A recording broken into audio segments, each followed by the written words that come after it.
It is 8:20 somewhere in this world right now.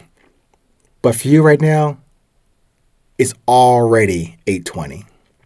Thank you once again for joining me. Let's get into it. You saw in the title of this episode those letters D and R. That could mean do not repeat, or it could mean do not resuscitate. Let's see which one makes sense in this discussion today. But what I will talk about today, I'm going to try and outline actions that counteract the approach that I suggest to you for resilience.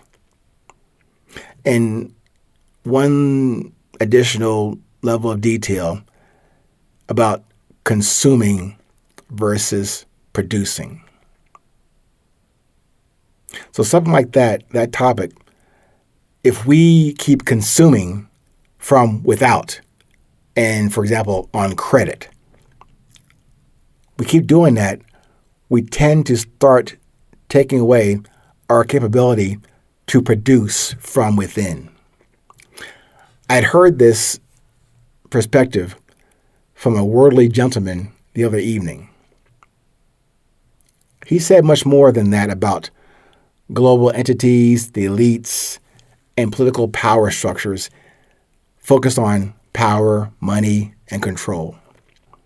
Now, I have no expertise or any insight into that world, how it works, how it consumes and cannibalizes the very infrastructure that built it. That kind of infrastructure that built those things get consumed and cannibalized. That is what sustains and maintains it, but usually it only for the rich and the wealthy.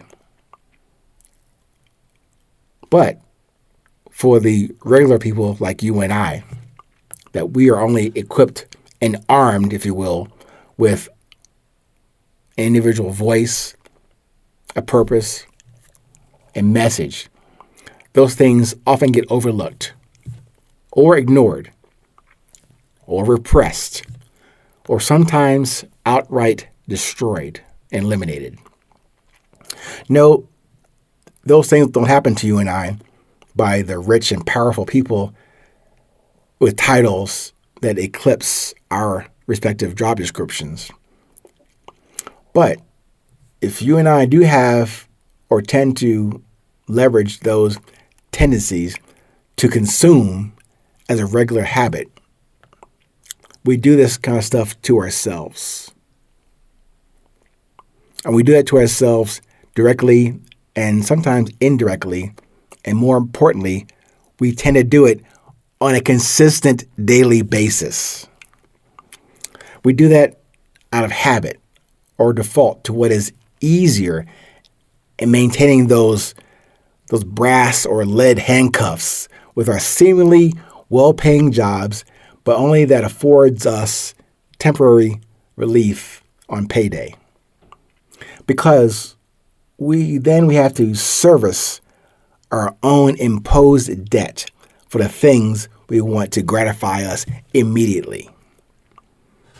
We keep consuming because, hey, it's out there, it's online, push the button, and voila, the credit-bought crap shows up at the door of a rented or leased apartment. We open the box with the ecstasy of Christmas in July. Only then we watch that box from within the box to collect dust before we transport the glorious, unnecessary gift, originally for ourselves, to the Goodwill donation bin. Now, this is what I have done too many times and too recently to ignore. I am still consuming and producing less, even though I have a voice and a message and a means to sustain and accelerate what I have before me to produce. But admittedly, I have or continue to distract myself with those default bad habits still. Now, I think last week I shared with you a review of a thing called grace, or maybe to say the graces that I have had the benefit of receiving. And you, like I, we have received this grace or these graces since birth. But let's keep it personal for me. Since birth, I've received grace. Through high school, through West Point, through Army direct combat. I'm not saying through participation deployment badges. I'm talking about direct combat. Through 3 marriages and 3 divorces. Through a stroke. Through a quadruple heart bypass surgery. Through 2 bankruptcies. So consider those high and maybe low points or data references from this guy talking to you about resilience each day. Not because I have figured this thing out. No.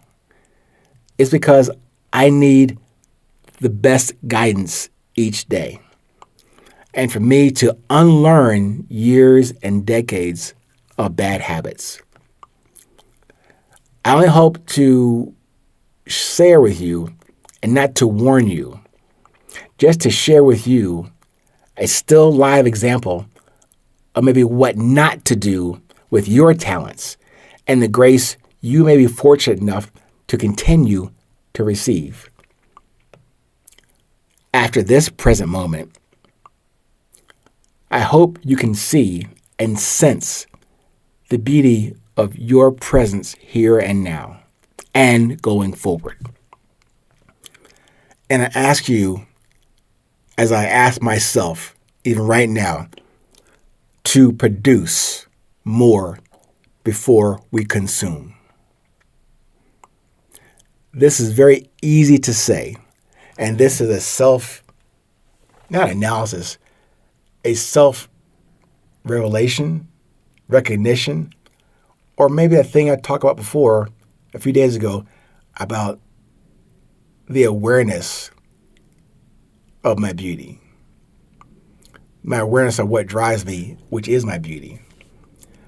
Very simple definition, but it's hard as hell for me to do it with consistency and with the kind of resolute manner that I'm asking you to consider for yourself.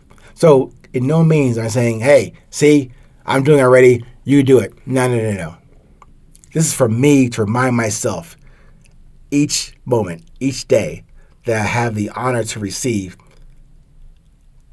to do my best. That's all I'm asking of you in this moment today. Share with me your best. Embrace your best. Reacquaint yourself with who and what you are in this moment. Not yesterday, not tomorrow, just for today. Do not repeat consumption. Start producing. Stay present. Stay current. No matter where you are in this world, remember, it's always 8:20.